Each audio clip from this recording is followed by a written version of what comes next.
Listen, you're in a privileged position to learn a thing or two. Keep your mouth shut and your eyes open.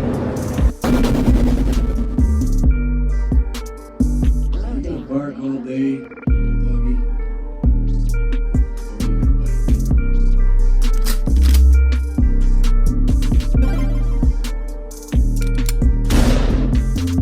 I'm your huckleberry. Say when.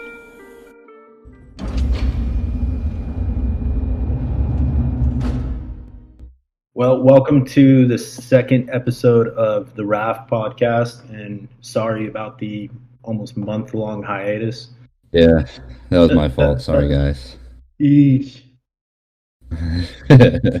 Don't take all the credit. Bro, you act uh, like I was over here and I had my stuff together and I was just waiting on you. Yeah, Stop holidays dying. plus real nice. Bro, just I guess maybe we would call it a real nice date with COVID. Really kept me down. why don't you run us through? Why don't you take us Yeah, through KB's holidays? KB's holiday season was very eventful. Real early in December, my mom ended up in the hospital, which was pretty scary.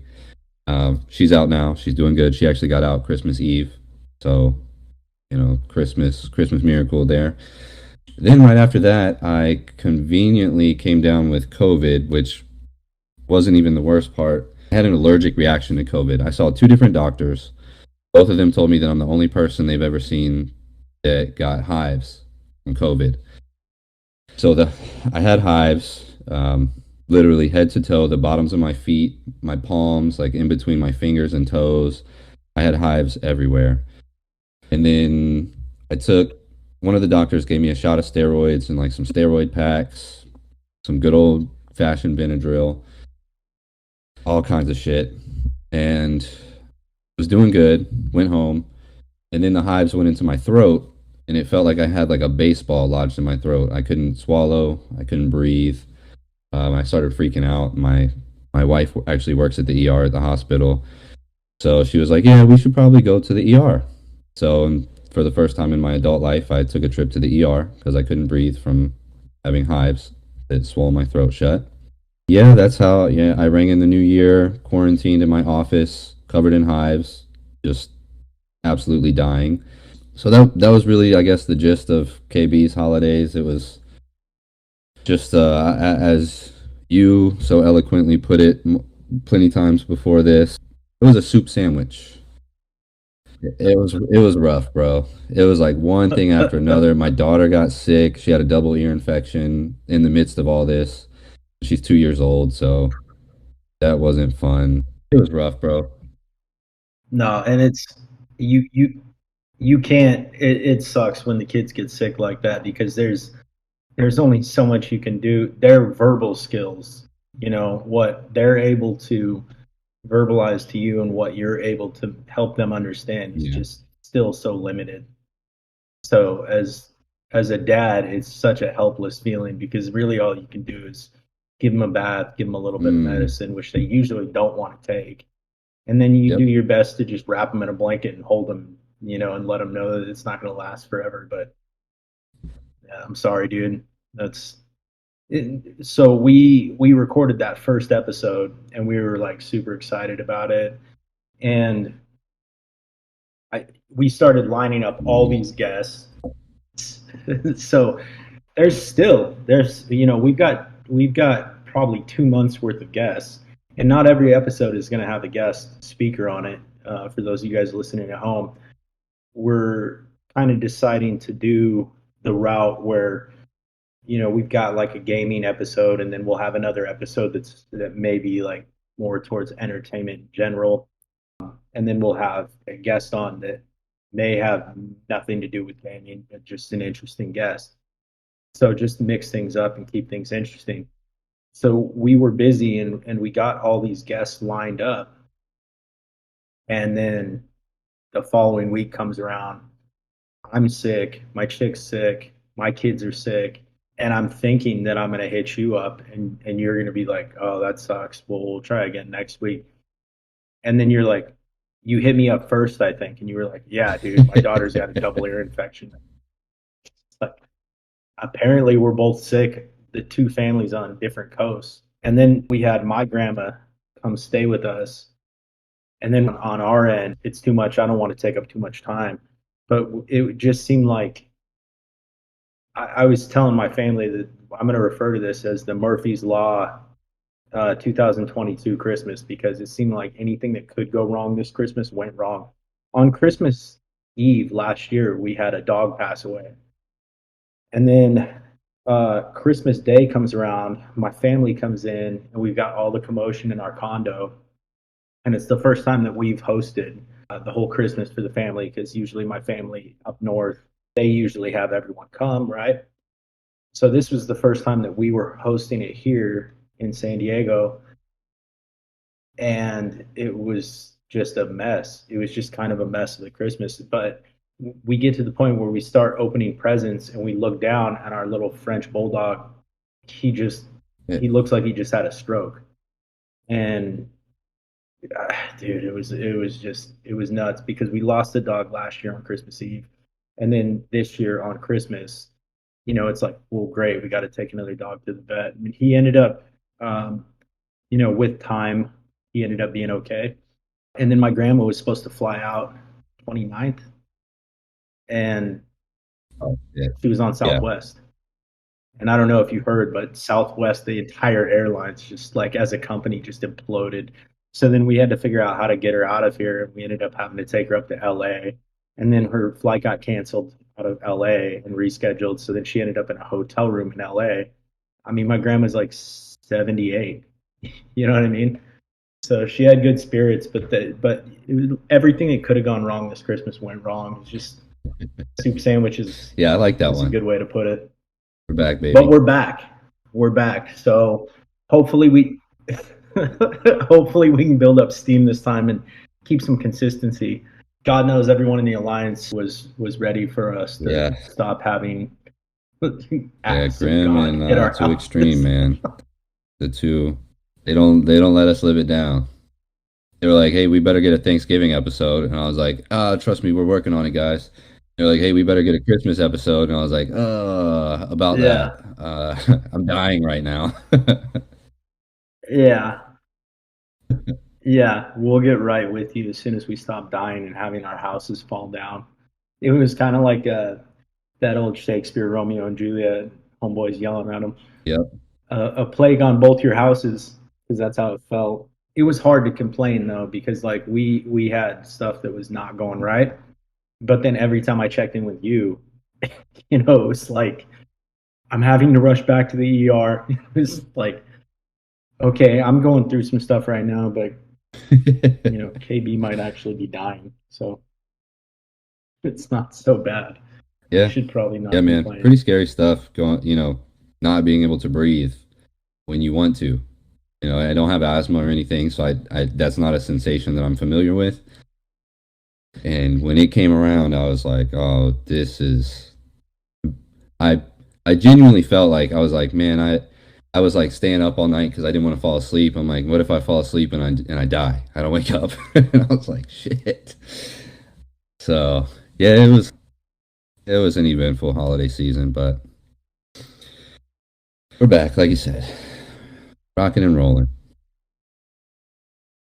He's Yeah, right. the most joyous time of the year. Well, okay.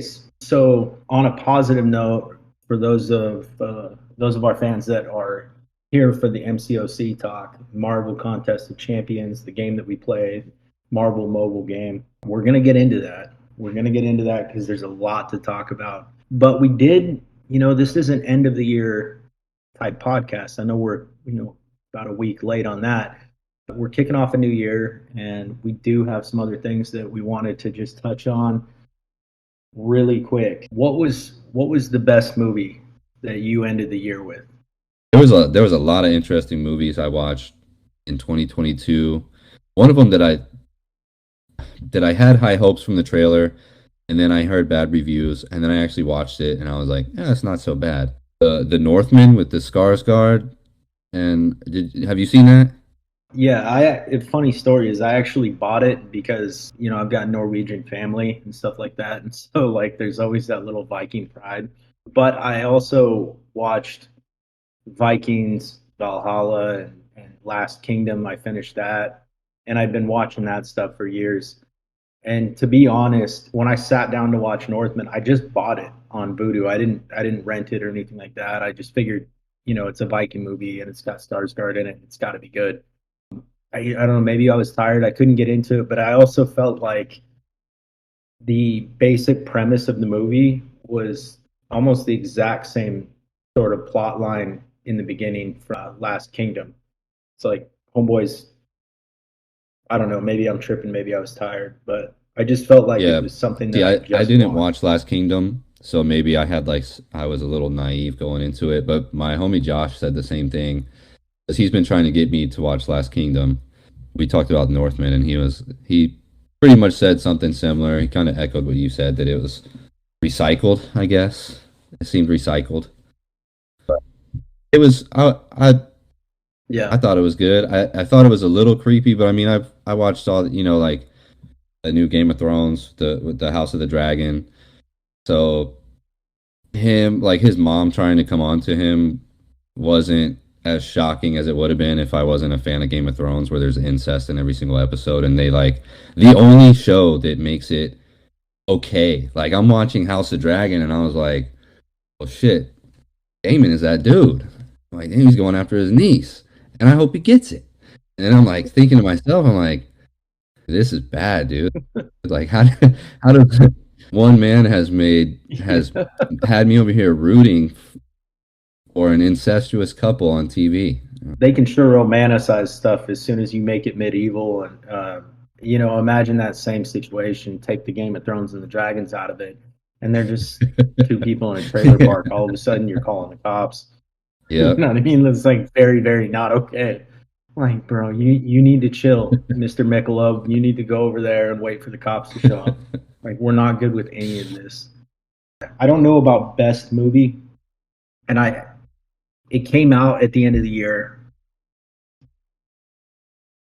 Well, I don't know when was Yeah. It Avatar came out at the end of the released. I year. don't I don't even know, but I didn't see it until last week or last weekend or whatever. But I really enjoyed Avatar, and I won't do any spoilers. I'm just gonna say that I thought it was damn good. Yeah, so at our local theaters in San Diego, we've got Regal theaters.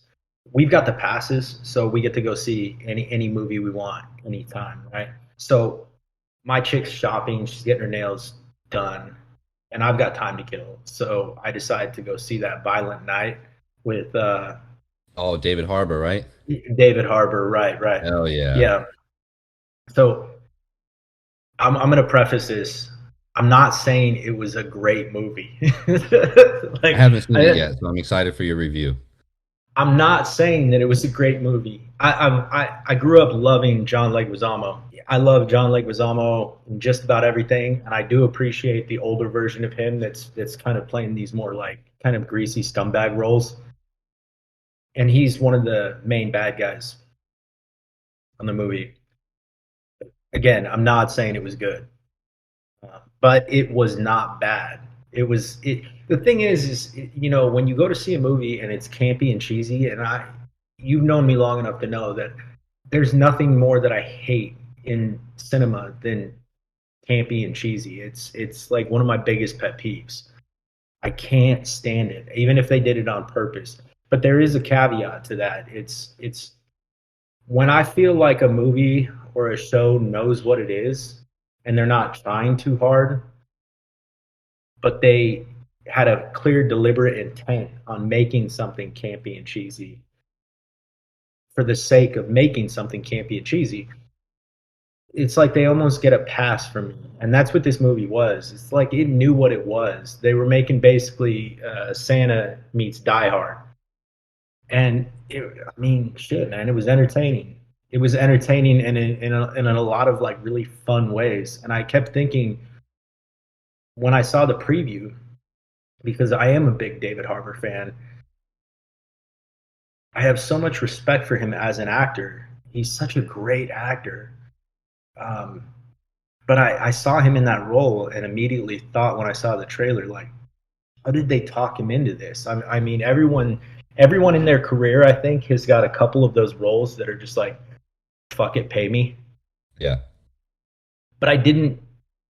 I could not, for the life of me, figure out how they talked them into this. It's like we're gonna make you be Santa, but you're gonna do a very John McClane sort of thing with this movie. You're just gonna go through just wrecking bad guys on Christmas like Die Hard 2.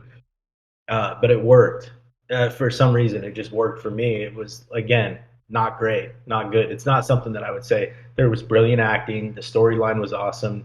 The script was great. It was, no, I mean, Homeboy was saying it. He just killed a bunch of people that were trying to hijack stuff. So Sometimes those I don't. movies are nice, man. You don't have Yeah, it high was. expectations. You know, like you said, when the movie knows what it is, they're not trying to be something they're not. You can just, I wouldn't say relax. Well, yeah, I guess maybe just relax and enjoy the movie. Some movies I Yeah. get way too into and I can't relax. I'm tense. I'm like at the edge of my seat. Hmm. I'm like fidgeting and I'm like shit. But I Yeah, like that movies was like that. when movies are too intense. Sometimes I get really uncomfortable watching it, but it's like you've already committed and you're like 50 minutes in. It's like, well, now I got to know what happens. I don't remember the name of the movie, but it was Hugh Jackman. It's a new release on Netflix. It's probably in your trending thing on your menu, but it's Hugh Jackman and Jake Gyllenhaal. And Jake Gyllenhaal's the detective. Hugh Jackman's daughter gets taken. But that movie was so creepy and intense that I just couldn't get comfortable. And we've got really nice couches downstairs. It's like, we've got these nice leather recliner couches, and the whole time I just felt like I just couldn't sit still. It was just constantly intense and almost nerve wracking. It was not a bad movie, but not something that like has a lot of replay value with me. It's not. I'm never gonna watch it again. Not really a movie, but have you seen on Netflix? It's that new series called Kaleidoscope. Mm-mm. So I mean, go the ahead. premise the premise is so unique, which had me hooked right away. Just the fact that like if I look at it on my Netflix profile, you have a you the episodes are all numbered or they're labeled rather by color because you can watch them in any order. Although the last episode is always the same. Everyone always watches the same last episode. But like if I pull up Kaleidoscope on my profile, it might be, green, white, orange, yellow, blue, whatever, red. And if I pull it up on my wife's, it might start with episode red, and then next is Mm, episode yellow, green, white. Um, super, super unique like that, to where everyone gets a different experience. You watch the episodes in whatever random order Netflix wants you to watch them, and then it's about a heist. And then the very last episode, you actually watch the heist. So it was really fun. My wife and I binge watched it the last 2 days. Actually, we finished the whole thing in 2 days. We'd wait for the baby to go to sleep, and we're like, "All right, let's get started." yeah, And sure. it was it was cool, man. It was something, it was nice. A little couple thing to do. We're like trying to be detectives. We're like sleuths. We're like, who did this? Who did what? So Um, is it like a choose your own adventure? Like you remember those books? Like you yeah, flipped at page goosebumps. 64? Yeah, yeah, yeah. Goosebumps, bro. Yes, I say choose your own adventure in my daily life at least once a week. Because my real life, I'm all sales. Everything I do is sales. That's how I make my money. That's how everything is sales related. So sales essentially is choose your own adventure.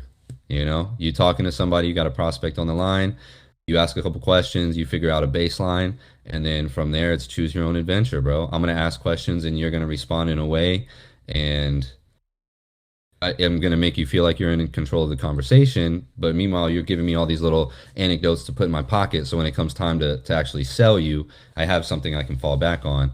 And Yeah. that's how, that's just choose your own adventure, bro. I use it in my life all the time. I love that analogy. I love that phrase. I loved those books as a kid, which is probably Yeah. why I still say it today. But it's kind of like that. So I mean, you're going to see the same. At the so I believe it was 9 episodes. 8 episodes build. So you're gonna watch 8 episodes that are anywhere from 26 years prior to the heist versus up to 6 months after the heist. So you watch all these episodes and you know what goes on before the heist and after the heist, but you don't know what actually went down during the heist. And there's a lot of things that we were trying to use, like junior detective sleuthing over here. We're like, oh, I bet so and so did this because remember back in this episode, this happened. So it's kind of like a choose your own adventure, and maybe the order that you watch the episodes could give you certain opinions on characters that would be different than the opinions I formed because of how I met the characters. So Right. yeah, I guess it could be choose your own adventure. Now that I just talked it out like that. I'm glad I can help you with that. Yeah, teamwork. Yeah, so I haven't seen that. I keep seeing it shows up in the suggested for you a lot, so I'll have to check it out. I did watch the Knives Out Glass Onion Glass Onion. That with was David Craig and I like that. Edward Norton Jr. and Batista. Batista. Yeah, I really like the Knives Out. I hope they keep making a lot more of them. The first one was really great. This one was very different, but much the same. But it was Yeah. still I enjoyed it a lot. We actually watched it on Christmas night once we got kind of settled, and family started leaving and going to bed, and we got made sure that the dog was okay. But I enjoyed it a lot. Okay, so I do want to ask you though, is there anything that you had high hopes for towards the end of the year that really seemed to fall flat for you? Mm, oh, that's a good question. While you think about it, I want to bring up one. Okay. I'm an 80s baby that grew up in the 90s. Most kids my age that grew up, we watched Star Wars, we watched this, we watched that. But most of us watched a couple weird ones, right? Never Ending Story was one that most kids watched, Goonies, and then a lot of us watched Willow. And then they came with this kind of extension of this story, right? This on Disney Plus. I really was kind of hanging back on watching it, but I knew I was gonna watch it. And then we had our Christmas party, and one of my neighbors, who I have mad love for and respect, he's a little bit like me. He's a cool dad, but he's definitely got his nerdy side, just like I got mine. You got yours. He he just kept talking about Willow. He's like, yeah, you got to check it out. You got to check it out. And I'm a huge Val Kilmer fan, so of course that's probably why I was hanging back on it, because I knew Val Kilmer wasn't going to be a part of it. But I wanted to give it a shot. So I started watching it, and I got about 2 episodes in, and I just couldn't do anymore. They went a really weird direction for those of you that haven't seen it, and I don't want to influence any opinion, or if you want to watch Willow. I'm not here to tell you what to watch. I'm just saying my experience. I thought it was bizarre. Willow's supposed to be back in a medieval time, and they're using updated modern lingo, which takes me out of this story entirely. Like, there's a couple characters, and Willow was weird like that. Willow was always weird like that, to be fair. You know what I mean? In the sense that you had some characters that were, it was all back in this medieval, you know, magical time, magical place, where you had some characters that were speaking with old English type accents, and then you had, people just speaking American English. So that's not odd. But what was odd was that you had one female character that just kept, as she was talking, I noticed that she just kept saying like, and that is, I'm gonna go over here, and like, you are doing this, and like, I don't appreciate it. Like, it just sounded like they took some chick straight off the set of Clueless and just dropped her into this Willow story. And then there was just a lot of weird stuff. They kept saying things like "kick your ass." It's like, I'm gonna kick your ass. And so you've got people talking like this old English medieval sort of dialect, and then you've got this couple random characters that are just like, and I'll kick your ass. I couldn't do it. I just I couldn't continue watching the show. It was too irritating to me.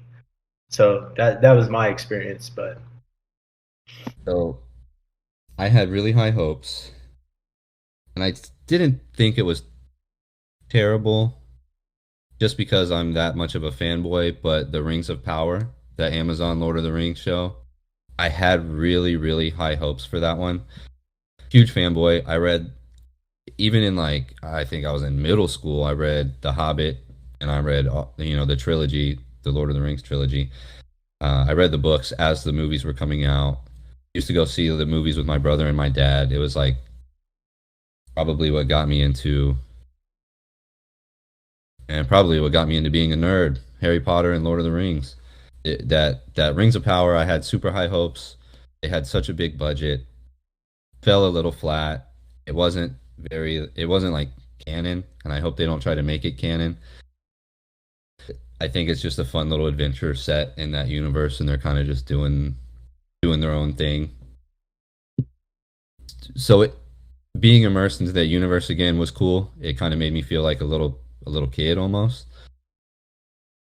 But as far as like the universe and the characters that I knew and saw and read about and watched in the movies, it didn't do it justice. That would be mine. Rings of Power fell flat for me.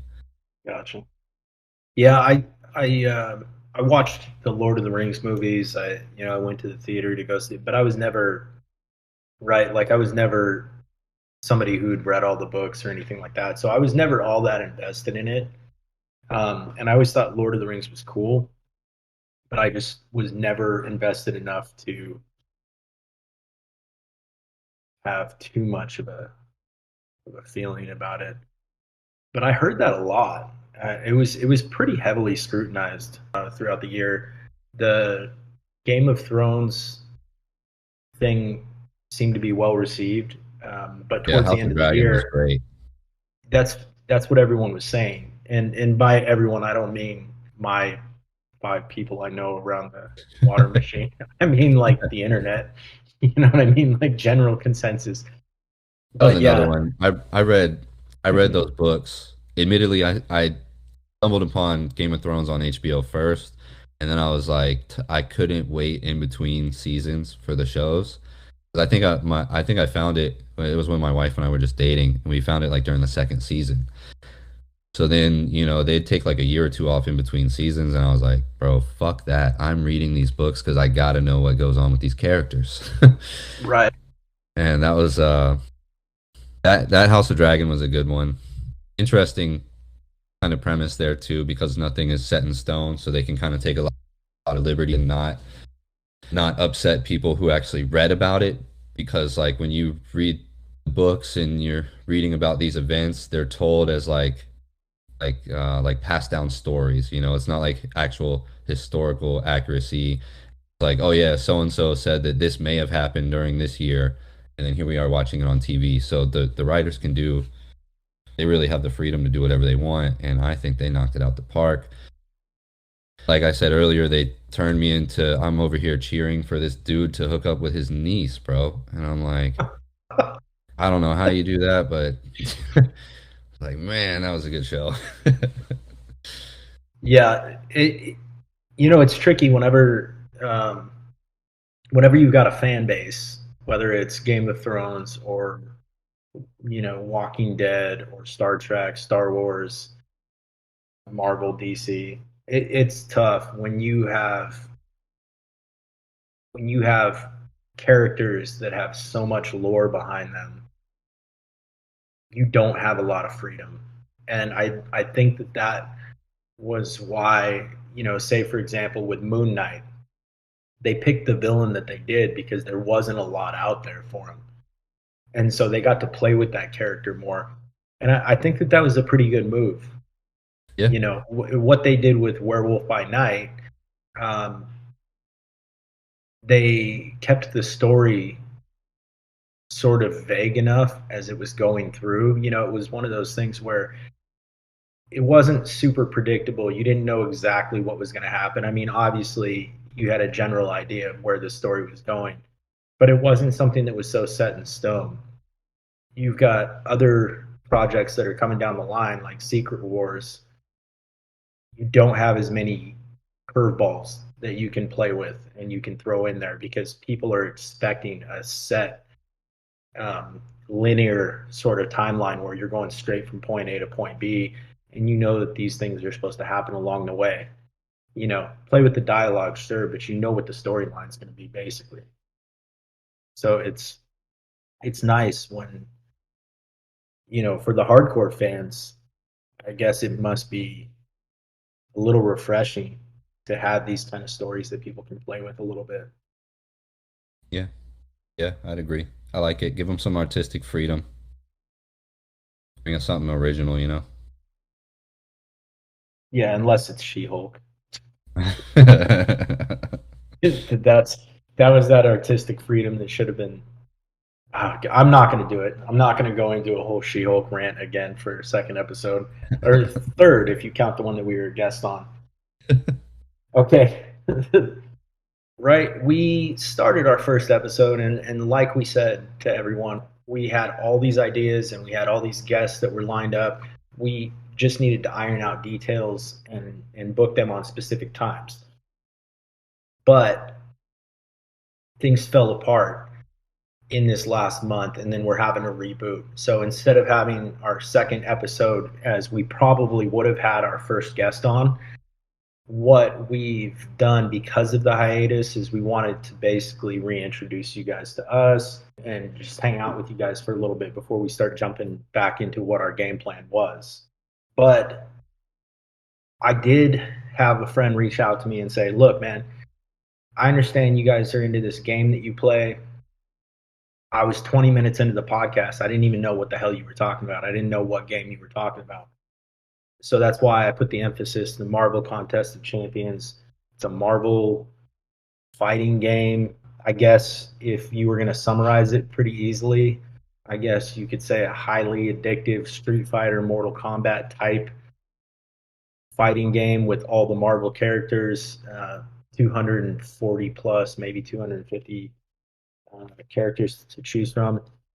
And it's definitely one of those gotcha games.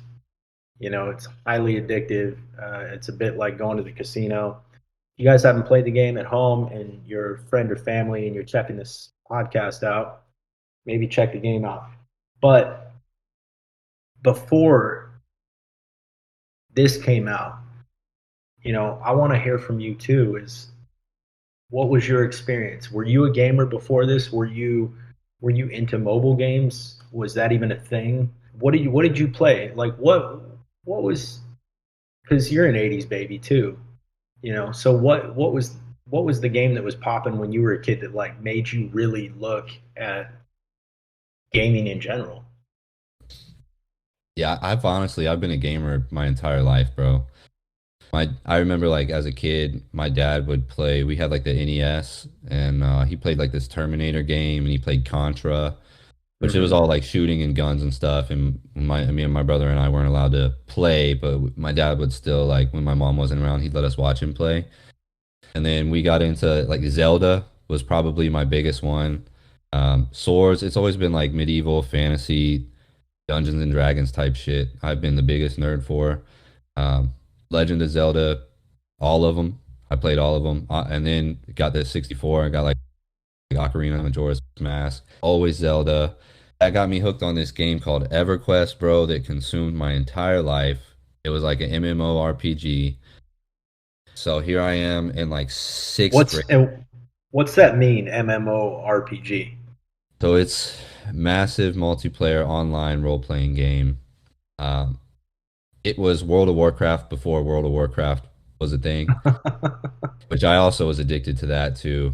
It was bad, bro. But my brother and I, dude, we would stay up because this was when dial-up was a thing, and Jesus. we would have to play. It was online, and we'd have to play on my mom's fax line for business because we got too many calls on the house line.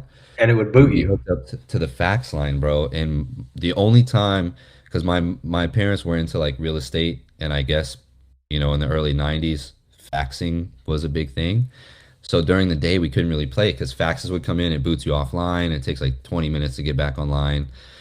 So we would stay up. We'd wait till my parents go to bed, and then we'd sneak out and we would play video games until like 4 in the morning, so that the only time people aren't blowing up the fax line, and then we'd sneak back in and like, get like 2 hours of sleep before we'd have to wake up and go to school. And that's what hooked me, bro. I was never really a mobile gamer. I actually thought mobile games were silly. Like I'd play like I downloaded stupid like what was that one? Temple Run or something like that. And Yeah, for sure. yeah, I would play that one and like little silly games like that where you collect coins and it was just kind of it would kill time because in my line of work I'm spend a lot of time just waiting around on people. So I'd be like, yeah, I'd play a little quick video game or two. Yeah. And then MCOC came around and I played that for like 20 minutes and I was like, man, I'm hooked. Honestly, if you would have told me 8 years ago that I would be doing some sort of a podcast where I was talking about a mobile game in general, I would have laughed and said I'm not even a gamer. I mean, I just like most kids my age, we started out really started out. I think my first gaming system was the Nintendo, the NES. That ugly gray box with the black stripe on it. Playing Duck Hunt with that little pistol controller. Straight up, dude. It was Duck Hunt, Hogan's Alley, and you got the Taco 2 for deals. So you got Super Mario Brothers and Duck Hunt Yeah. together, and then it was like Mike Tyson's TKO. That was the first like fighting game that I ever Punch played. Out. Punch Out. Mike Tyson's TKO was, that was that was the first fighting game that I can actually remember. And then at some point, I got the Super Nintendo, and I remember getting Street Fighter and Mortal Kombat. So I always liked the fighting games. And then I had Double Dragon. That was another one. Yes. Double Battletoads Dragon and was Double tight. Dragons, bro. Oh, Battletoads. I had Battletoads too. Actually, I'm not sure if he'll hear this, but one of the homies, he sings for that band Crazy Town. He was in a commercial for Battletoads. You can find it on YouTube if you look up Seth Binzer Battletoads commercial, it'll pop right up and you'll get to see the singer from Crazy Town when he was this little blonde-haired surfer kid. So it's pretty funny. Yeah, shout out to Seth and Crazy Town. But I was always the type that would play something and just get bored with it and just set it down eventually. At some point, I would play games and it would just be that kind of binge play where we would stay up late at night or whatever. But I remember like the Mega Man games started coming in, and then me and the buddies would like binge that, or we would rush over to one friend's house after school. Grand Theft Auto came out. And when GTA came out, that was the first time that I remember just playing this same basically monotonous game just over and over like for hours on end. You know what I mean? Like I'd go over and stay at the homie's house on the weekend and we would just play that game like all weekend long. And I mean, now looking back at it, it almost feels crazy because it's like nothing that different happened. I mean, basically, I was just pulling people out of cars, shooting people, and then driving in circles. That's basically what I spent my whole weekend doing, which is bananas. I think what changed a lot for me was when God of War came along. When God of War came along, I started looking at games completely different. I think for me, what really sucked me in, because I never really got into Halo, I did play Call of Duty. I was more the type to play things like God of War, Far Cry, Uncharted was great. Eventually, I got to the point where I got sober and I went from rehab to a sober living. They talked me into that. And so I'm going to meetings and I'm doing all this stuff and I'm working with my sponsor. And so I was busy. I was very busy all the time. And I didn't really have any sort of a social life. And in the beginning with the sober living stuff, I really wasn't allowed to have a social life. But I did have my brand new iPhone. And so I just wanted to see what games were out there. And then I fell into that. And I didn't take it that seriously, but it was just like all of a sudden I'm like trying to save up for the next character. And I think as soon as I popped my first crystal and I got like an awesome 3-star, and don't even ask me right now like what I thought was awesome back then because the game's changed so much that I was probably stoked over like a 3-star Wolverine. You know, honestly I can't even remember exactly who was in the game in the beginning. I just remember the Avengers and some X-Men, and that's pretty much all I remember from the very beginning. Somewhere along the line, it just became this full-fledged obsession.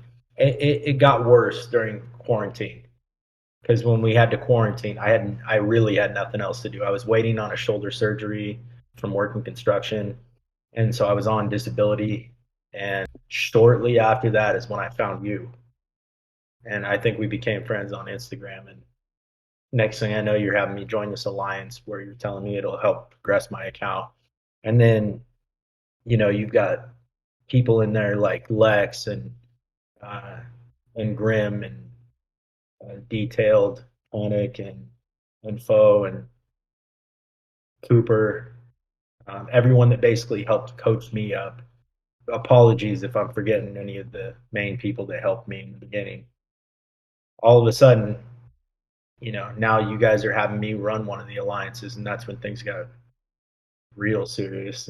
It's like, Nutty, bro. yeah.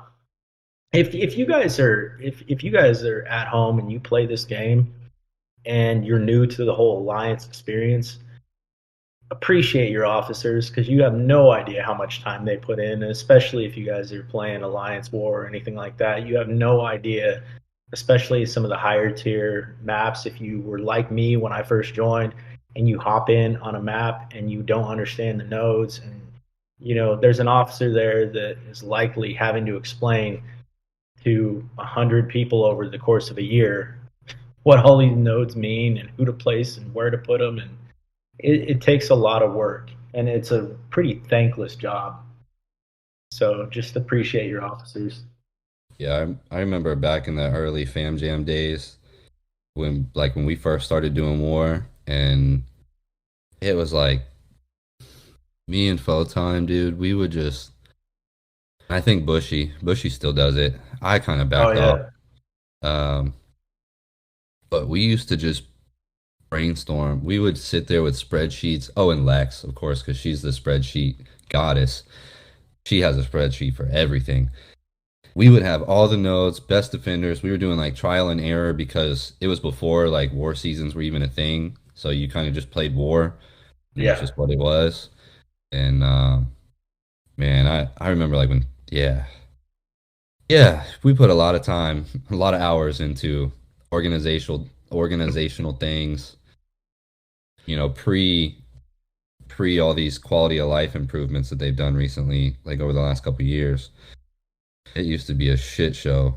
Um, so yeah, I would agree with you. If you guys are new and you're in your alliance, just appreciate, and it doesn't even necessarily have to be officers. There's just good people in there, I'm sure. People that yeah. help you That's true. out, take time out of their day to give you ideas on rank ups and who goes where to use certain champions. Yeah, So and yeah, yeah. I would say lean on your officers and anybody that's knowledgeable in your alliance.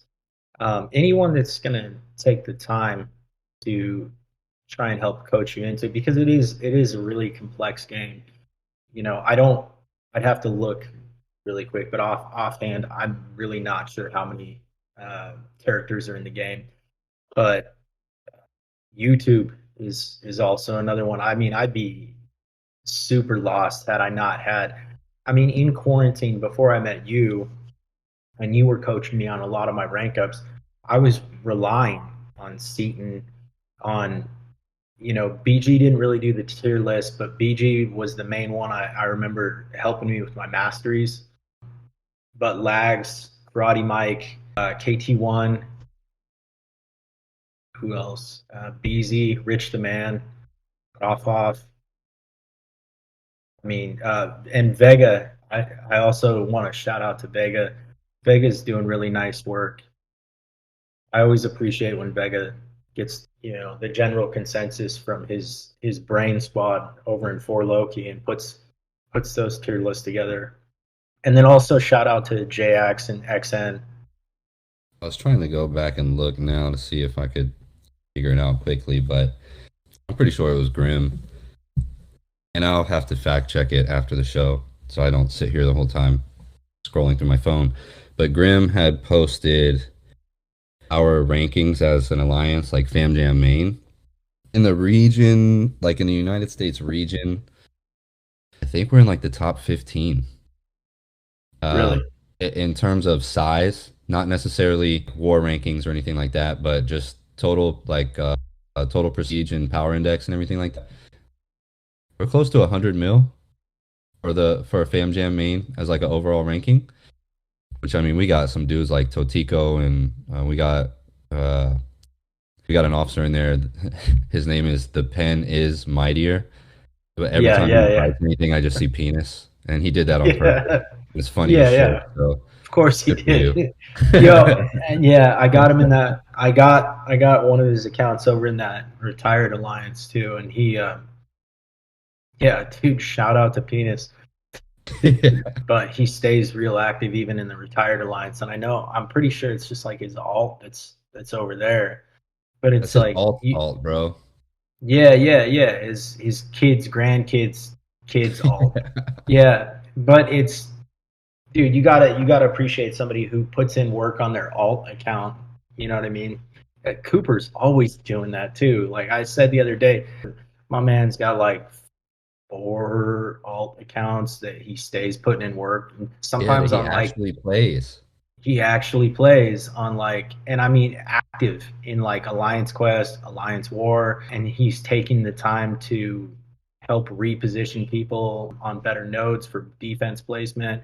He's helping people with their rosters to avoid, problems with diversity. And he's been doing this for years.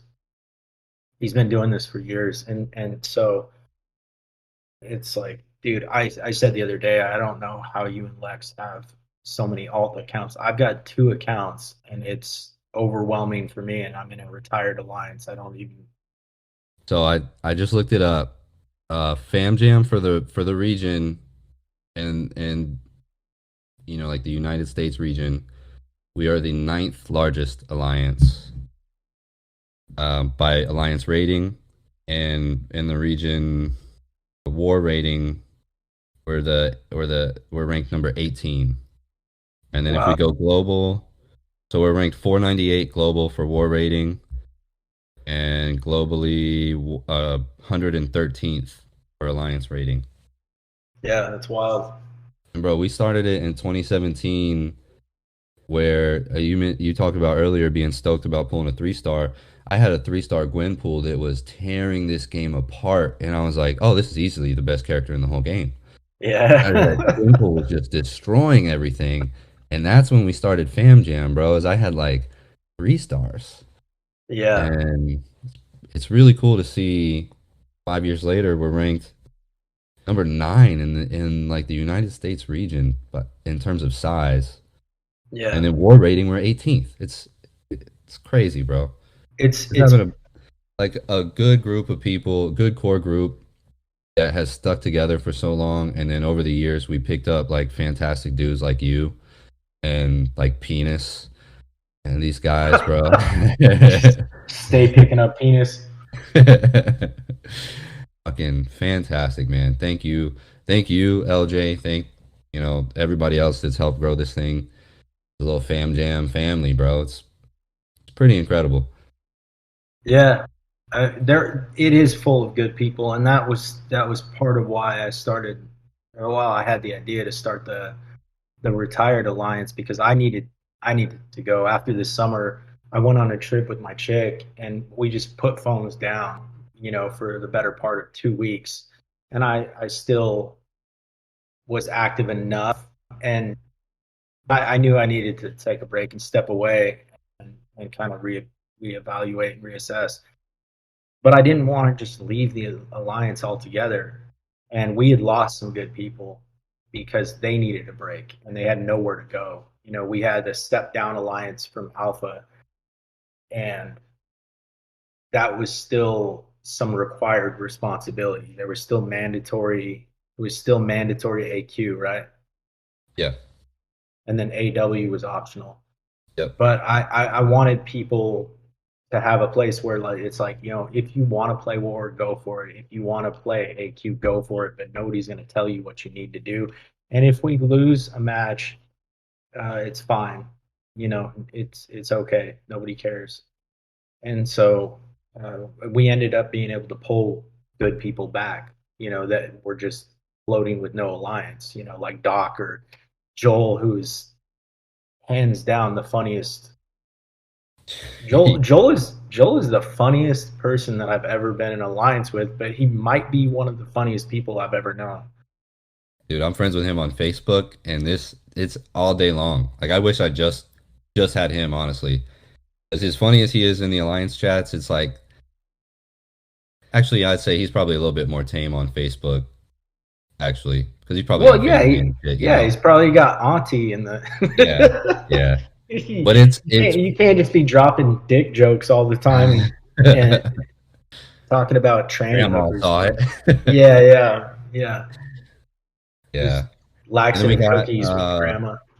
he just joined today, Dom. I think he'll be a good fit. I'm trying to see if he'll get line app, but he's kind of like you, bro, where like with the new Summoner's Choice, he sends me a message on Instagram and he breaks down every single character, their history, their backstory, and then he has like he theory crafts like move sets and what he thinks somebody should be good at.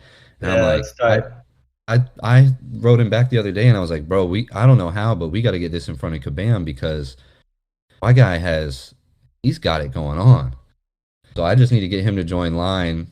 But he also he described himself as like a solo player who was in an alliance, but they don't actually do anything. So that's why I was like, oh well, Valhalla, you'll fit good in the retirement ally, and I think he'll click well with like you and everybody. Like detailed, he's really into like the comics and in the lore and everything.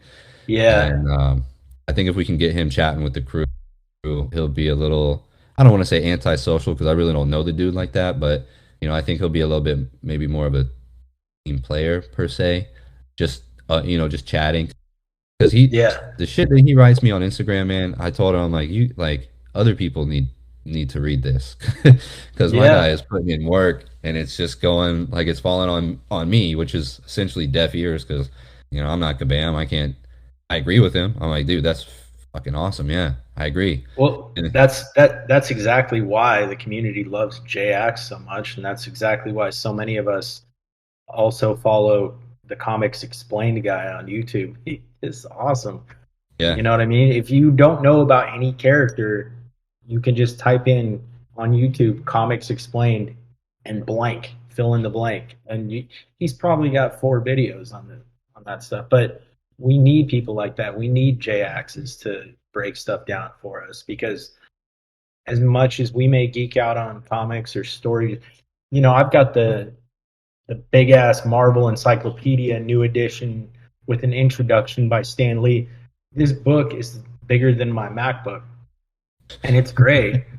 It's great, you know what I mean? But it is nice to have that quick reference homie that, like, I bet you if I hit up JX about just about any character, he'd probably just shoot me something back real quick.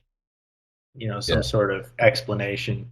yeah. That dude is a You want the 5 minute breakdown or you want a full breakdown? You're like, yeah, just a 5 minute yeah. breakdown, bro. Oh man, I love it. Anytime he posts something, I just eat it up. Speaking of the characters in the game, it is a year in review. So, who you got for your top 10? Because we had 23, just like every year, we got 23 champions put out this year. My top 10 for the year. I've got a couple on my list that I don't actually have yet, just kind of like a wish list. Infamous Iron Man, of course, is the top of my don't have, but is on the wish list. Titania, I like. I like Titania. The videos I've seen, like Photon made a YouTube video of a 3 star, just absolutely wrecking. With a seems like a simple rotation. I mean, I don't have her, but just watching other people use her, I want her. And Spot, uh, I was there was a probably shouldn't say it on the show just in case we get a chance to test it out. But in War, there is basically a cheat node, a glitch node. You put Spot on there, he becomes debuff immune, and for every buff that he would have gained, he places a degen on the attacker. So all Spot has to do is throw one SP1 on this particular node, and the opponent gets slapped with 99 degens and pretty much melts instantly. That's very appealing to me.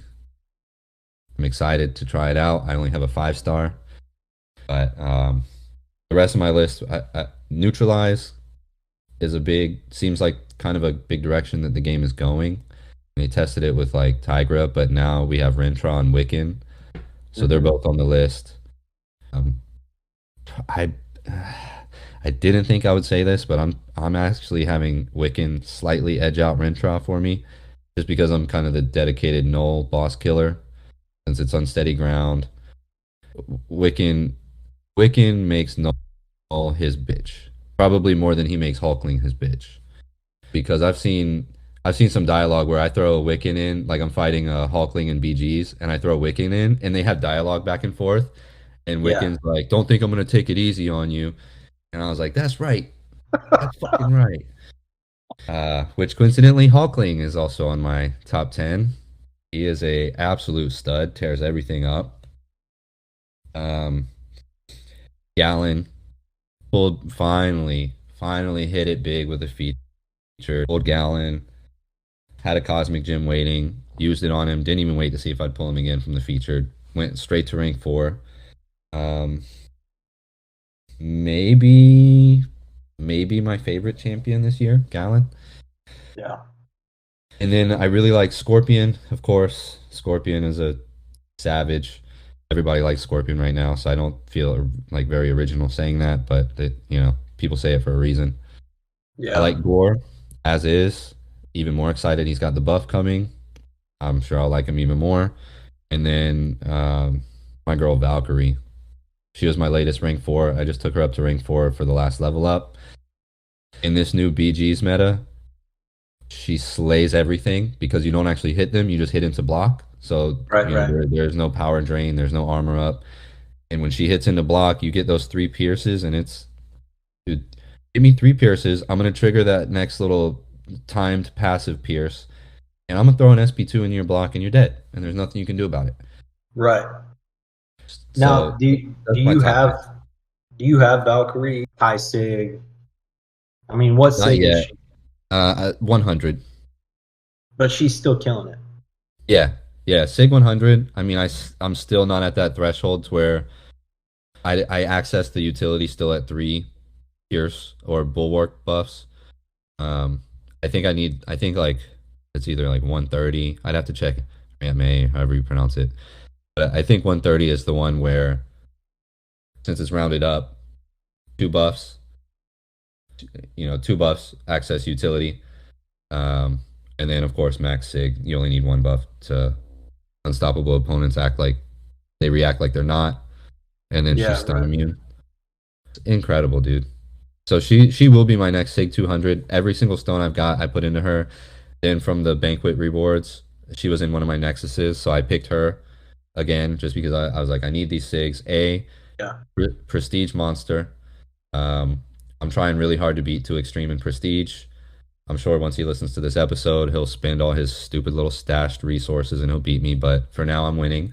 And Valkyrie, once I get her to Sig 200, I think I'll have cemented myself in a place where I'll be in a very comfortable lead. So, yeah, Prestige, and just, I really like the mechanic of like hitting into the block. It's different. Like Hulkling, you hit into block until you go unblockable, which is cool. And then I'm gonna throw a SP2 while unblockable. I now have double furies, and you're literally gonna melt because you can't stop Yeah. me. Yeah. Valkyrie is different. It seems like a more passive play style, but dude, once you get those Pierce buffs up and you just throw that SP2 in the block, it's silly. It's over. Yeah, I she's really, nasty.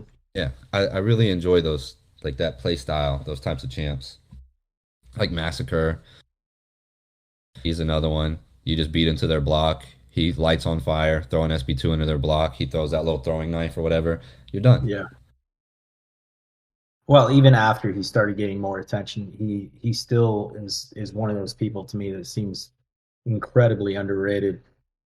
Um, Falcon is really big in this meta, and he's worked out really well for most metas and BGs that I've used him in so far.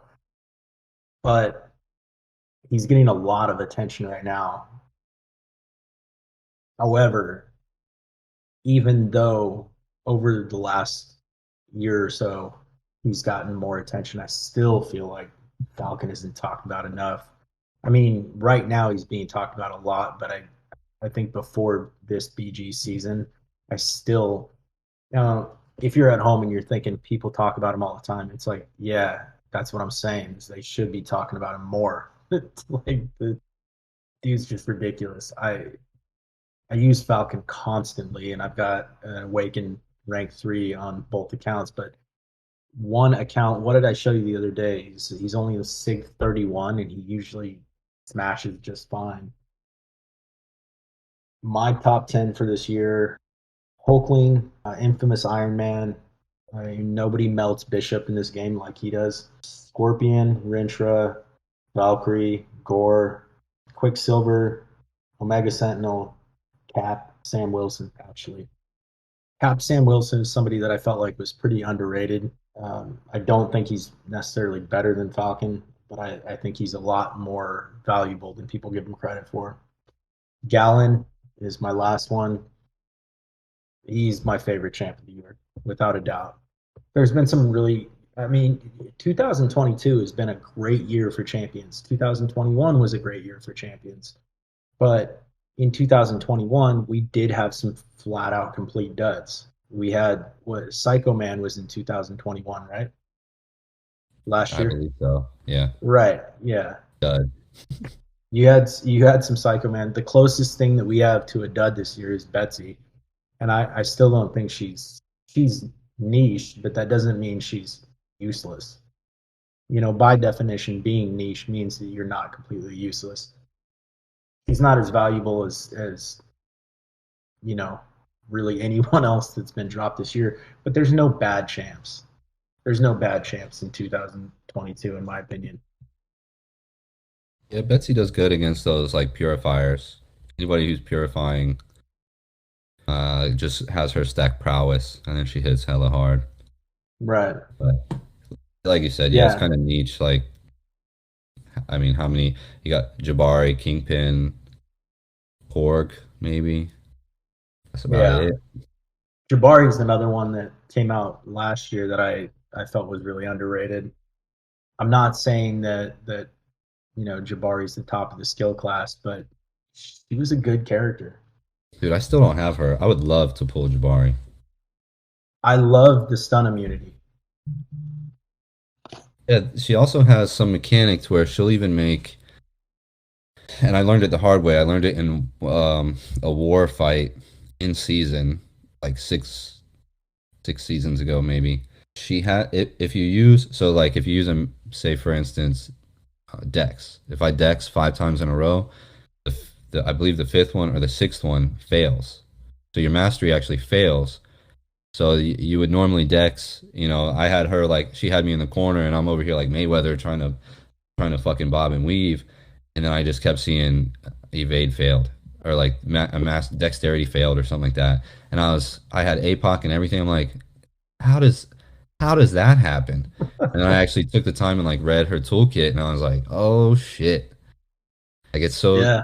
that's unique, dude. I don't know anybody else in the game that's shutting down my fucking dexterity mastery.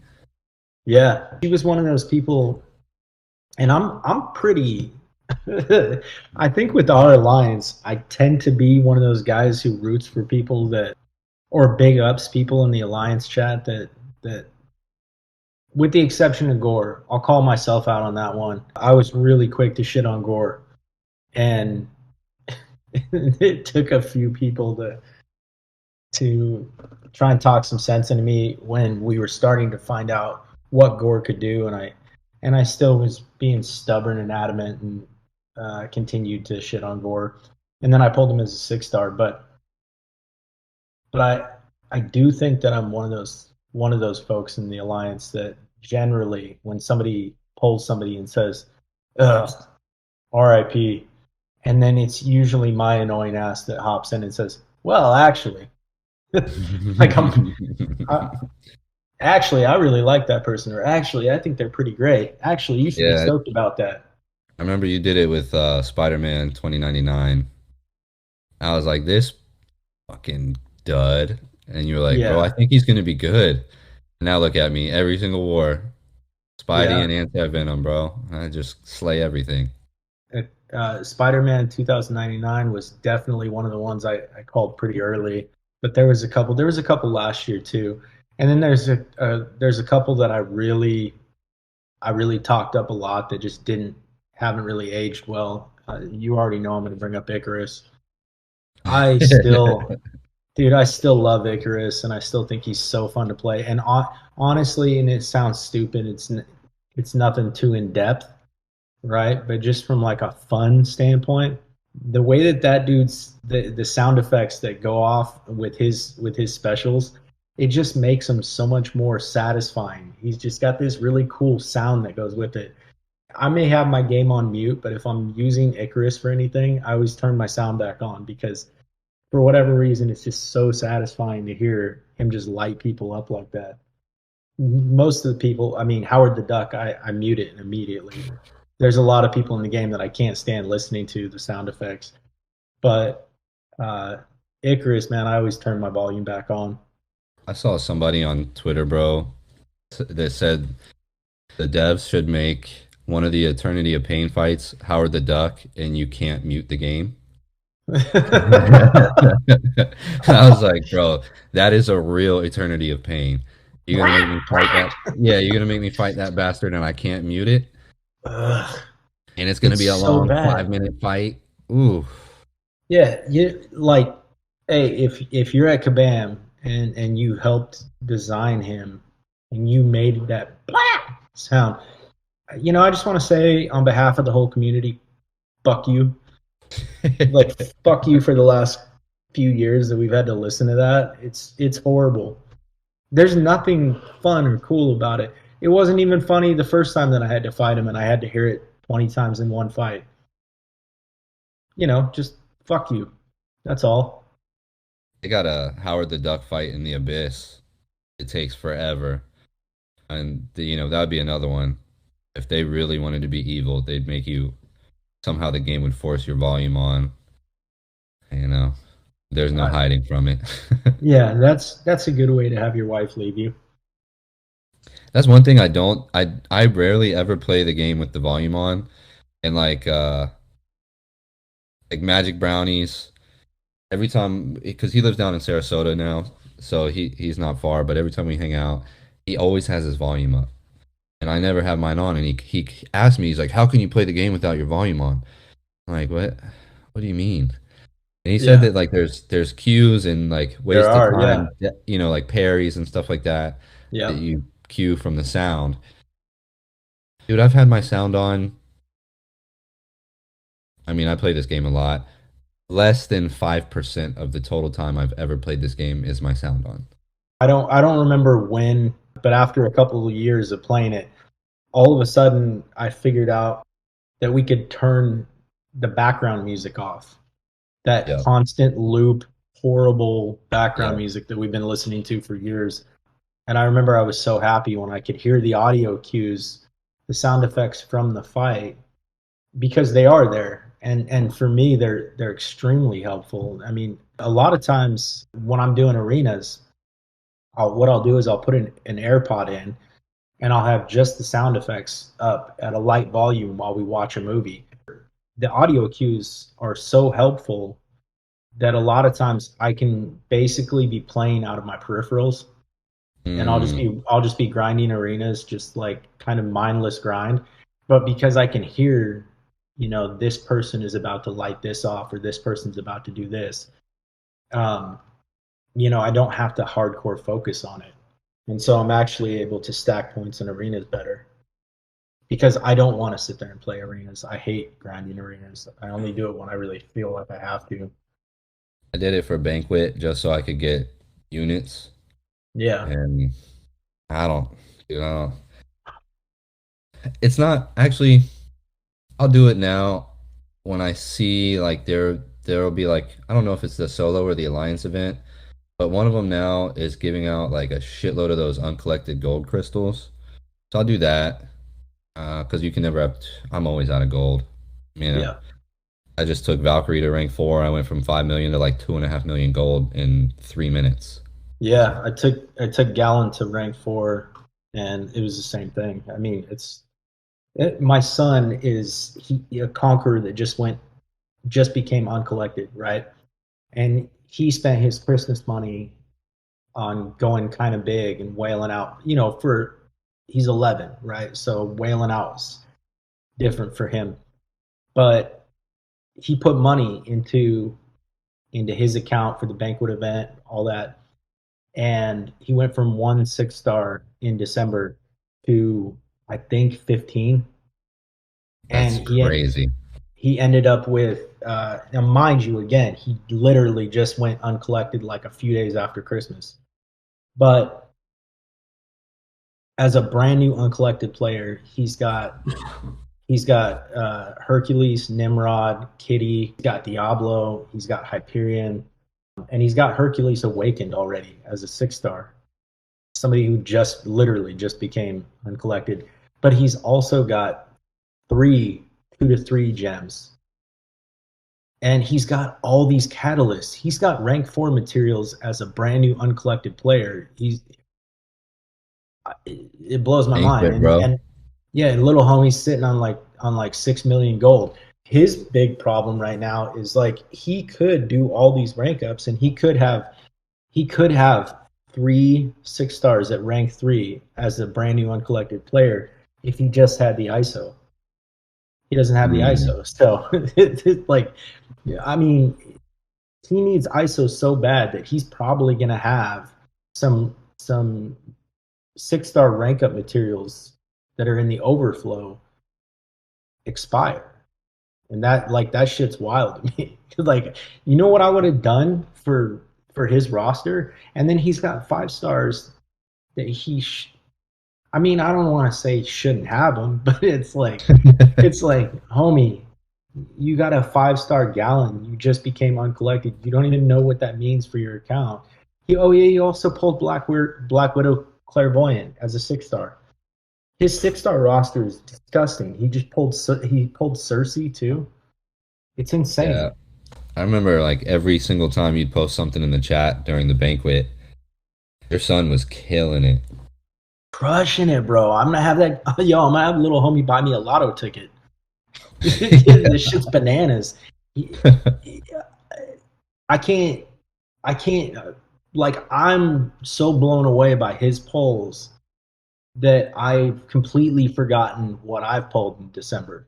And I pulled some crazy stuff. You know what I mean? I pulled Gallon, duped him, and then took him to rank 4, and then slapped a 4 star Thor relic on him. But Beast. really quick before we get into what's coming down the pike, what I think would be interesting is we talked about top 10 for the year, but I want to know what's your top 10 looking like after this year? Because you had a top 10 before, but where's it at now with some of these new champions? And it doesn't have to be specific order. Doom. Doom is still my number one. Nick Fury. Yeah, and I didn't choose Nick Fury lightly, I would say, because Shang-Chi, he didn't make the cut for my top 10, but it was real close. It was definitely between Fury and Shang-Chi. Um, Archangel, timeless, one of the OGs, still one of the best champs in the game. Omega Red, Definitely. Yep. don't have him as a 6 star, and I actually kind of just became aware of that a couple days ago You didn't know you didn't have him? when I was looking back and thinking of all these like the dual class crystals that you've got me hooked on now. I was like, I kept avoiding the mutant and skill because I thought like the only skill that I wanted was blade, and I didn't think there were any mutants left that I wanted. And then I was looking at my list and I was like, what a fucking idiot. I was like, I still don't have Omega Red. Like my 5 star has been rank 5 Sig 200 since like the day I pulled him. And he's such a good champ. Oh, he's And so dope. I don't have him as a 6 star, but he's definitely in my top 10. If I did, I might even run Suicides because he's such a such a beast. Hercules, of course, Mhm. the answer to the entire game, Hercules. Yeah. Human Torch, Gallon. I Hmm. see Gallon is even though he's one of the newer ones, he's definitely top 10 in the game. Just it's just too much. That burst damage that you can access within 20 seconds and I can fire off, my planetary harvest and I do 130k burst damage. It's it's silly. Yeah, he's one of those one shot people. You know what I Yeah. mean? You really and it's and I do appreciate most of all the straightforwardness of his play style. Like you Yeah. really don't have to put it's not like we're talking about Tiger here. Nope. If I want someone to melt within 20 seconds, I'm gonna parry medium light medium until I get to SP1, almost to SP2. Fire SP1, same thing. Then I'm gonna parry heavy. I'm gonna just medium light medium until I get right back up to that SP1. Then it's locked because I'm in that harvest mode. And then I'm gonna fire off an SP1. And it literally Yeah. takes 20 seconds. And at that point, like cumulative damage just from my basic hits and the first SP1 and everything. I mean, probably close to 170,000 damage in 20 seconds. Yeah. So he definitely made the list. Then Big Daddy Apocalypse, bro. He's definitely in the top 10. And then another one from 2022 that made it on the list was, I think overall, is Wiccan. Like the more I learn about Wiccan and how to use him and where to use him, when to use him, he's insane, dude. Blocks unblockables from cosmics. He's immune to reverse controls. He's armor break immune. So he's like a hell of a defender in this BG's meta because you can't. What are you gonna do? I mean, Yeah. you get those armor ups, you're gonna have to nullify them, I guess. But even then, you're probably doing energy damage. So if he throws his SP1, he's gonna regen all that. Wiccan's utility for like Mystic is top tier. And then when they're neutralized and they try to gain a buff, you just start stacking incinerates on yourself. Yeah. So like running up against Hulkling, I start off the fight, I end with a light attack. Now you're neutralized for at least 10 seconds. Hulkling's gaining a buff every second Yeah. and he melts. Same with Null. They use like that unsteady tactic. It's a tactic in war called unsteady ground, where if you have debuffs on you, you have like 15% chance per debuff for your attacks to glance. So then you use Wiccan versus Null. You're still gonna glance, but eventually he's gonna throw a special, and all of your debuffs are gonna supposed to convert into armor breaks. But guess what? You're immune. And when you're immune, all those would have been armor breaks turn into incinerates, and now you have no debuffs, and Null has 15 plus incinerates on him. And now I can finally fire off. I get my neutralize up, and then I can block unblockables, and I'm immune to reverse controls. So like Right. everything Null does good is completely wiped out by Wiccan. So he snuck into the top 10. So yeah, Doom, Nick, AA, Warlock, Omega Red, Gallon, Herc, Human Torch, APOC, and Wiccan. Yeah, it's a solid list.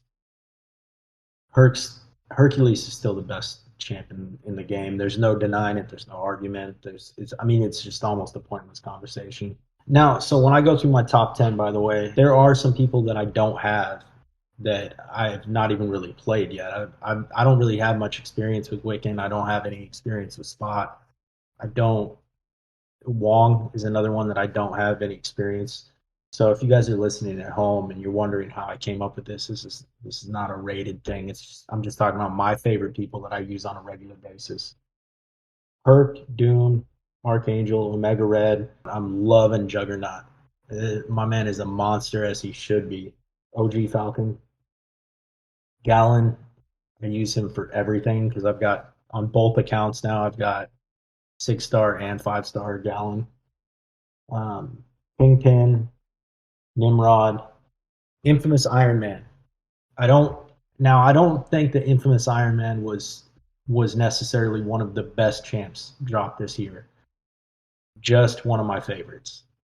I love his play style. I love his animations. I love what he can do. I love the way that he can melt Bishop most of all because Bishop has pissed me off for years.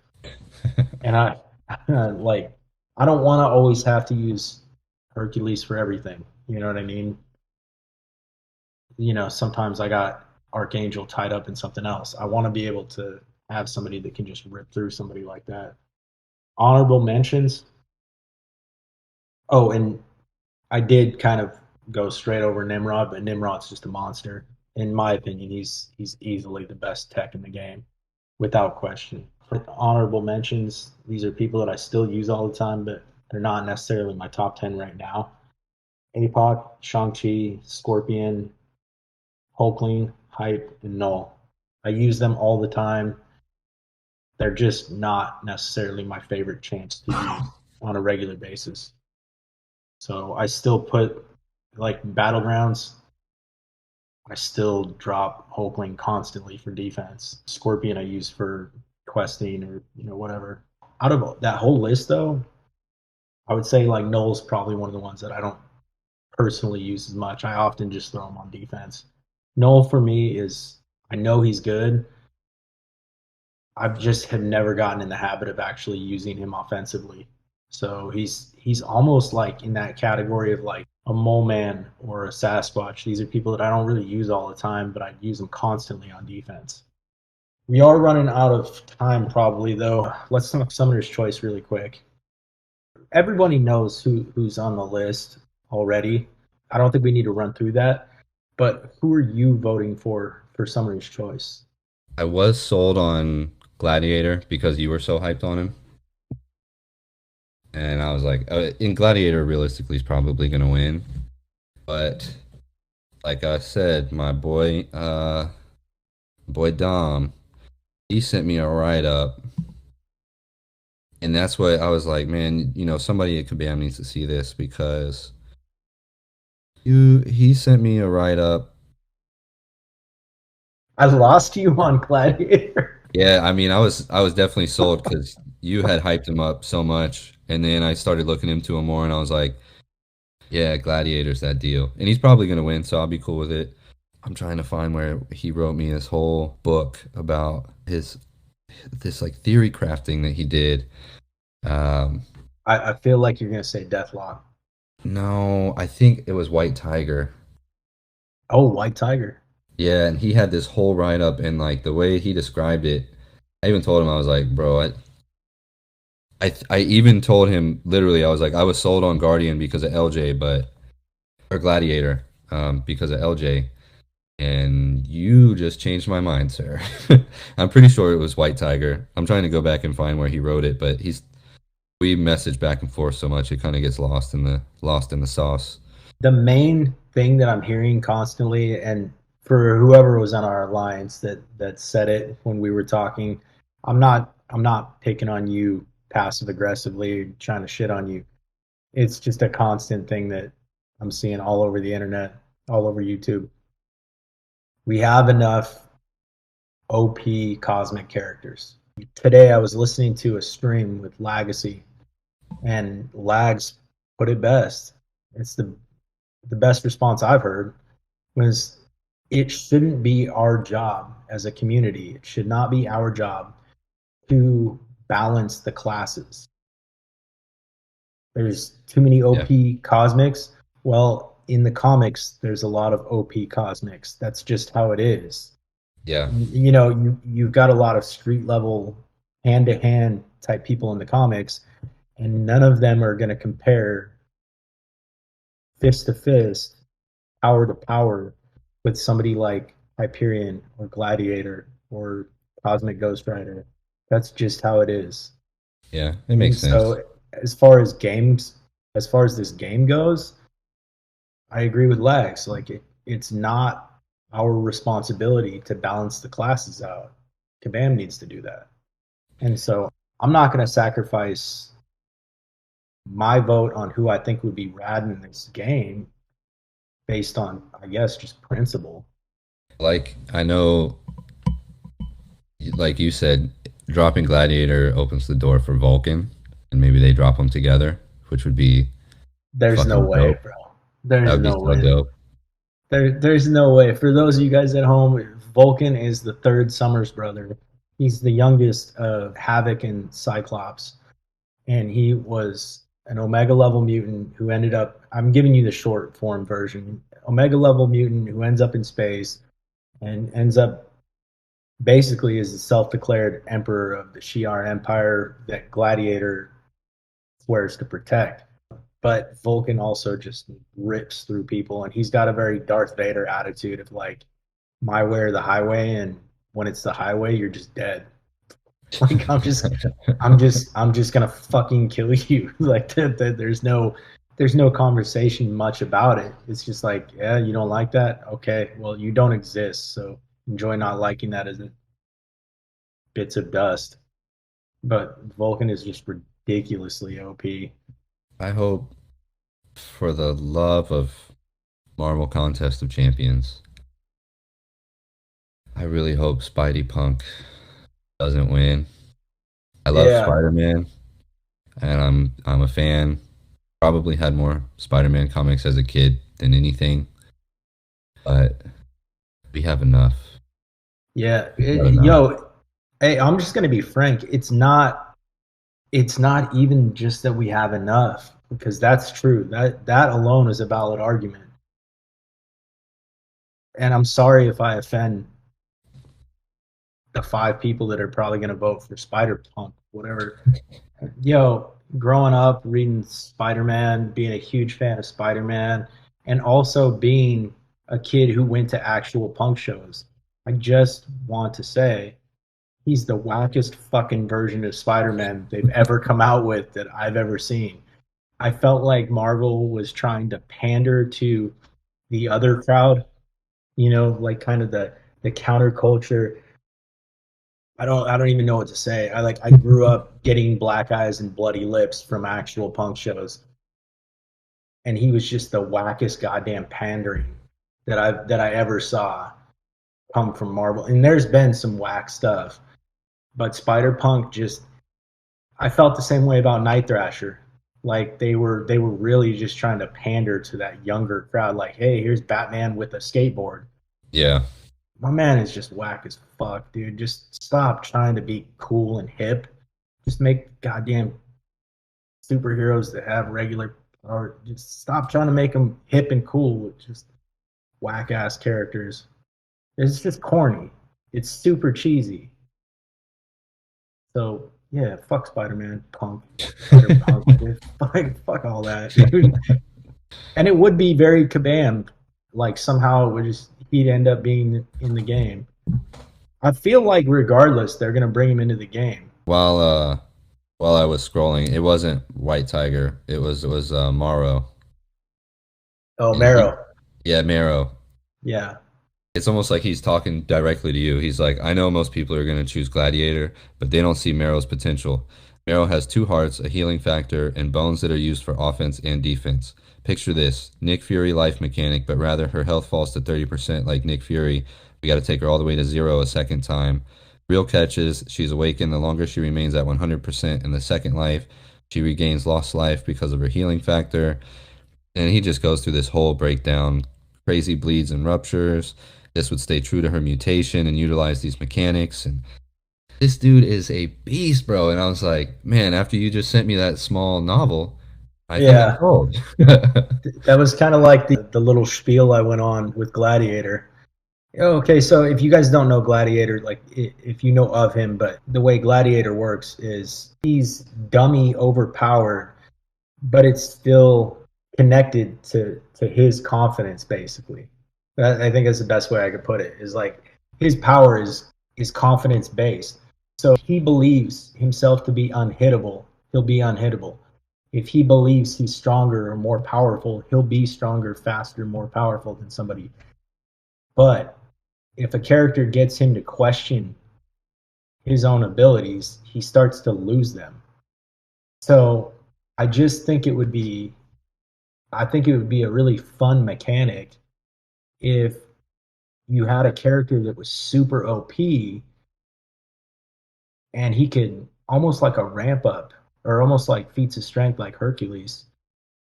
But if he starts getting rained on, you might even be able to drop him quickly. You know what I mean?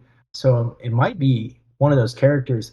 I guess that's the idea of Gladiator that could be really fun if they designed him based off the lore. Is that he might be super OP, and you would have to play fast and aggressive with him. You would have to try and take people down quick and aggressively, and if you do it right, you could take them down fast and aggressively. But if you slip up and start making mistakes, you could get eaten too. You know, Yeah. so it might be an exciting character where he could end fights faster than anyone, but he could also be killed quickly too. Maybe if certain things happen. I don't know how they would make that out, but maybe like as a defender, maybe he's a nightmare until you you rid him of his confidence. Yeah. And I don't know how they would do that, but I think that would be tight. It's like he's a nightmare unless you use this Almost or these like people. I'm thinking like reverse feats of strength. You Yeah, know, he yeah, starts like off maxed out, and then if you parry him, he loses one. You mhm. intercept him, he loses one. You knock him down, he loses one. Yeah, You know, intercept would be good. Like if you had to intercept him because you're having to basically sneak one in on him. And so I think that that's a really good idea. Is like if you intercept him and he's a defender, then maybe he starts to lose his feats of confidence, or his stacks of confidence. I think that would be tight. People would be learning how to intercept pretty quick. yeah, hell yeah. That'd be a cool mechanic. As long as whoever wins isn't Spider Punk, dude, I'm good. I don't think he's got. Honestly, I don't hear anyone talking about Spider Punk. You see it a couple like here and there in the comments for YouTube, but I'm not seeing a big crowd for Spider Punk.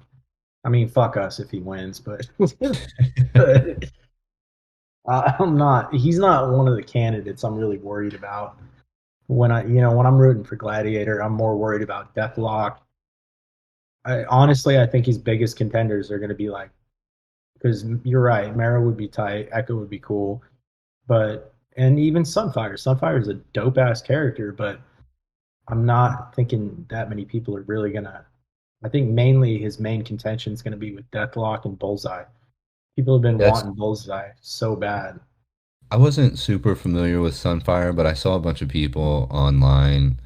Didn't he get his powers from like the atomic bombs Right, dropping or something? right, Yeah. yeah, So I think that would be cool. He'd almost be like another Sunspot, who I believe was from radiation, is how has his powers as well.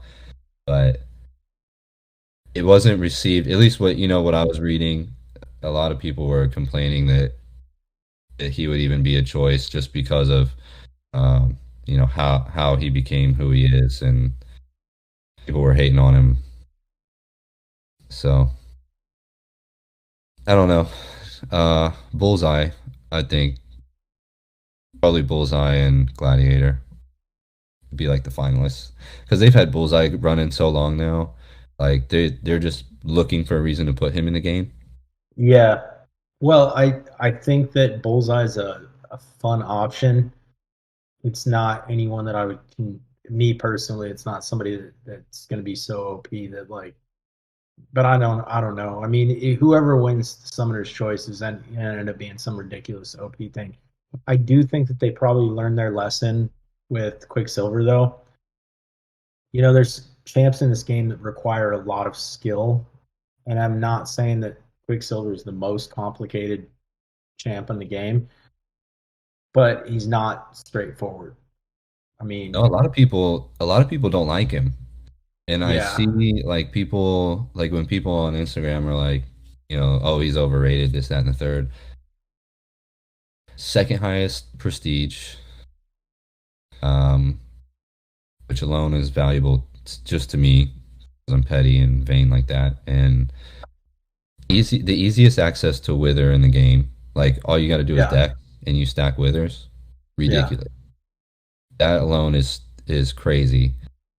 He's fun, but Whiplash. the whiplash and the wither is dope, but just man to man, like, do you enjoy playing him? Like, do you actually have fun using him? No. I don't. But I don't really either. if I need his tools, yes. Like the Right. permanent slow whenever you're over the 300 speed and you have a Right. permanent slow is ridiculous. So if I can do a permanent slow, so like like Mangog who gets the passive power gain, and then after he stacks up his little 10 hatred charges or whatever, he's unstoppable and unblockable. Right. He is nothing to Quicksilver because Right. I'm gonna start off. You're gonna have three or more whiplashes on you or wither, so you're not gonna gain power. I'm gonna hit you. I'm gonna parry heavy, and then I'm just gonna dex back until I have the permanent slow, and then it's the easiest fight in the game. Let's say that, like, let's say we're not talking about these special instances. Is he going to be your first choice and going into just any random stuff? Is he going to be like the first, even the first science champ that you go for? No, combos are too long, too Right. too clunky. Like you so eloquently put it, too clunky. Yeah. Yeah. And that's how I feel. Quicksilver, Omega Sentinel, and who's the other one we were talking about? Black Cat is another one that I just feel like she's so clunky. She's not even fun to play to me. And I this is the thing is, like, when people talk about what she can do, I'm always all ears. You know what I mean? I'll listen to what she can do. I'll watch the gameplay. Wow, that's impressive. But I've got an Awakened Black Cat 6 star that I probably am not going to rank up. I'm going to rank up to rank 3 Elsa before I rank up Black Cat because I don't enjoy playing Black Cat. I don't enjoy using her. And I love Omega Sentinel. She's probably the main clunky feeling character that I actually do love and I like to use. I just wish she was more fluid. And it's like there's these characters that constantly feel like they're getting tripped up on their own frame rate. And so Quicksilver, another one, just feels very clunky to me, which is super ironic because he should be like the most fluid character in game. Yeah, you would think. Yeah, you would think. Yeah, just the extended combos and stuff. It could just be because there's a learning curve, and I just want everything to be easy, and I don't want to have to learn such a unique play style for one guy. I like using him when I need to, but if I had to just pick, if I'm doing like the EQ and running the science lanes, he's probably not on my team. Right. Realistically, Yeah. probably never. Yeah. Okay. Last thing, really quick before we bounce out. Have you done your homework on Zemo or Absorbing Man yet? I mean, I know about him from comics, and I know about Zemo from MCU. I haven't really studied up on what they're going to be doing in game. I unfortunately haven't done my homework this time, so I can't comment on them yet, but soon. I haven't either. I haven't watched the breakdown on them yet, so I guess we'll be able to talk about that next week. Guess time will tell with those. I'm excited about both the champs. Absorbing Man, I'm probably more excited for. As far as the champs that we have a good idea that are coming this year, I think he's gonna be one of the bigger monsters that's coming. And I'm happy for everyone that's been relentlessly voting for Zemo that they finally got him in the game.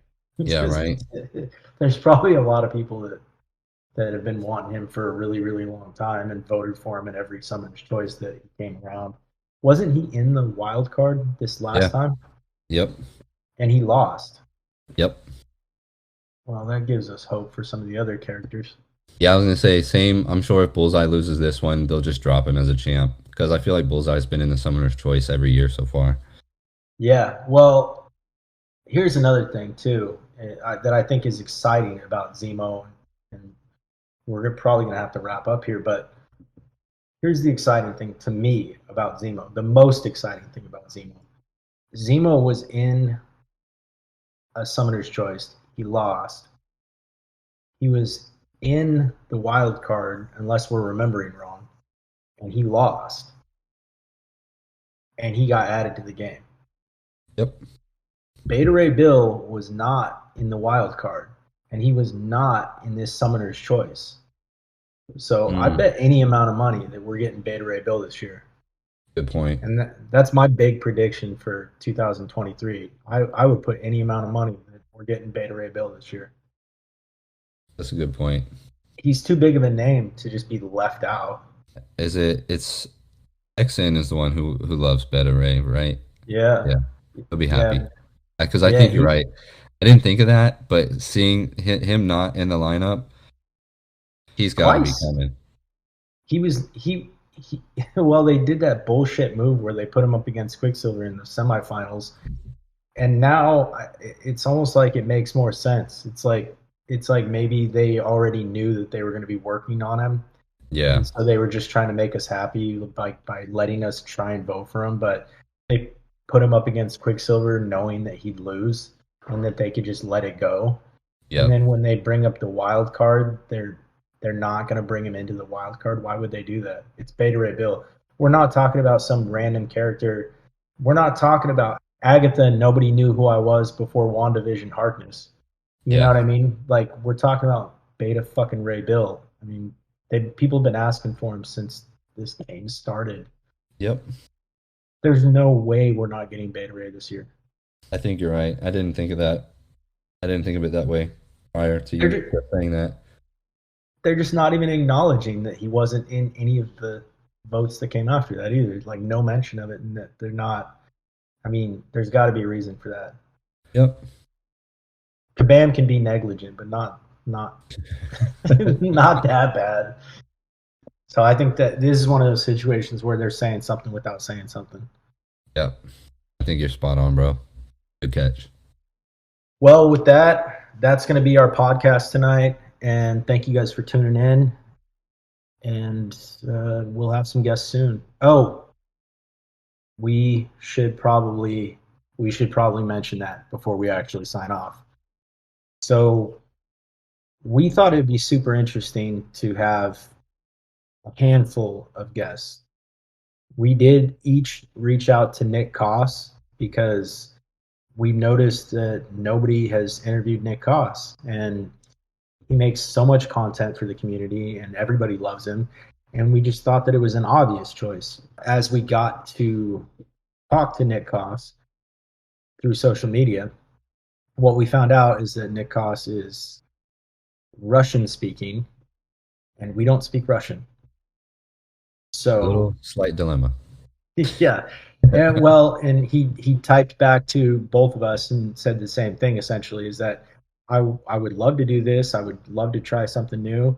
Slight hiccup is that I can read and I can write English, but I don't speak it at all. So what we had to do was find a translator. We found one. So we are going to have Nick Koss on. We're not sure when yet, but we need to figure out exactly how the logistics of that are going to work, because we're basically going to have 4 people talking, but we also, I mean, obviously you guys can figure out how that can turn into a sloppy mess too. So yeah, so we got some interesting logistics to solve, but it's being worked on. We'll get one of the dopest artists in the game on the show. Yeah, for sure. We got our top men on it though. Yeah. Top men. All right. Well, I think this is actually it for the podcast for episode 2.